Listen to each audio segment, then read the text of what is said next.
नमस्कार साथियों, मैं मनीषा प्रस्तुत करती हूँ आप सभी के समक्ष कृष्णम प्रोडक्शन की ओर से एक कहानी का नाम है 100 ऊंट। आइए ये कहानी आपको सुनाती हूँ।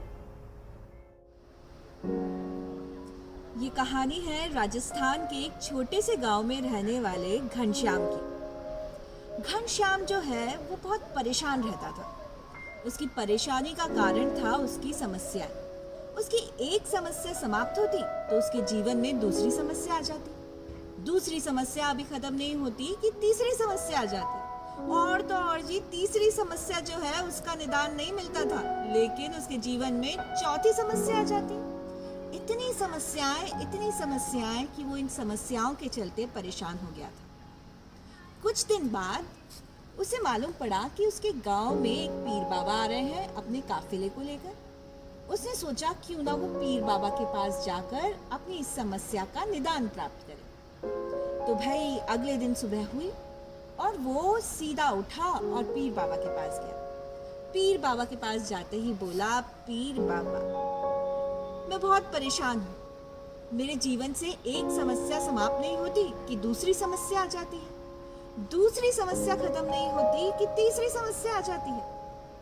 पीर बाबा थोड़ी देर सोचते रहे और सोचने के बाद बोले, बच्चा, तेरी सारी समस्याओं का समाधान मेरे पास है, लेकिन आज रात को तुझे कबीले में रुकना पड़ेगा और मेरे पास जो ऊंट है उनका ध्यान रखना पड़ेगा। जब वो सारे ऊंट सो जाएंगे तो उसी के बाद सोएगा। घनश्याम ने पीर बाबा की बात मान ली और वो कबीले में ऊंटों के सोने का इंतजार करने लगा।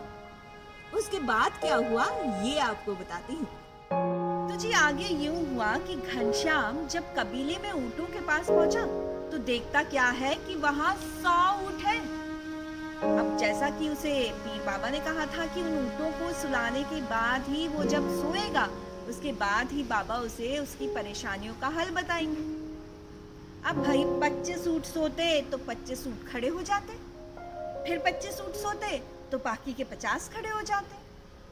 एक भी बार ऐसा नहीं हुआ कि 100 के 100 ऊंट जो है वो सो गए। बेचारा घनश्याम बड़ा परेशान रात भर जागता रहा। सुबह होते ही पीर बाबा के सामने पहुंचा और बोला, पीर बाबा की जय। पीर बाबा ने उसके पहुंचते ही पूछा, बच्चा, ये बताओ कि क्या तुम्हें रात को बढ़िया नींद आई?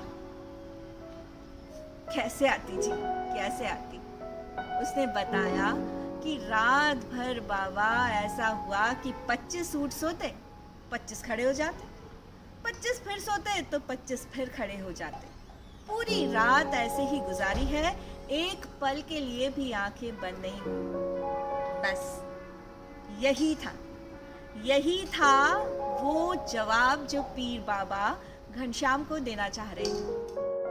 बाबा ने घनश्याम को समझाते हुए कहा कि देखो घनश्याम, समस्याएं जीवन का हिस्सा है।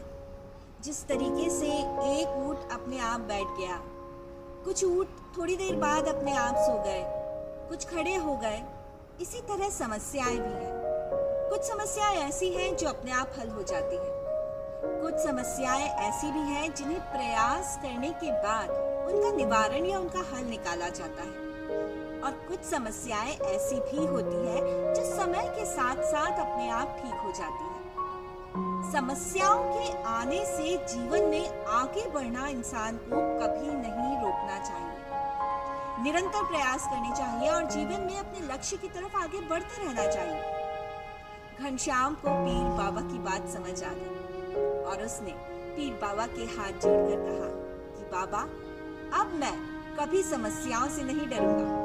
समस्याएं चाहे जीवन में आती रहे, सुख हो या दुख, लेकिन मैं अपने जीवन में आगे बढ़ना कभी नहीं छोड़ूंगा। तो क्या समझा आपने इस कहानी से? क्या मैं सही समझ रही हूँ? यही ना कि जीवन में समस्याएं तो हमेशा आती रहेंगी, फेलियर भी मिलेगी, और फेलियर से कभी घबराना मत, क्योंकि फेलियर से ही तो सक्सेस का मंत्र मिलता है दोस्तों। जीवन का हिस्सा है समस्याएं, वो आती रहेंगी, लेकिन आगे बढ़ना कभी मत छोड़ना। ठीक है? नमस्कार।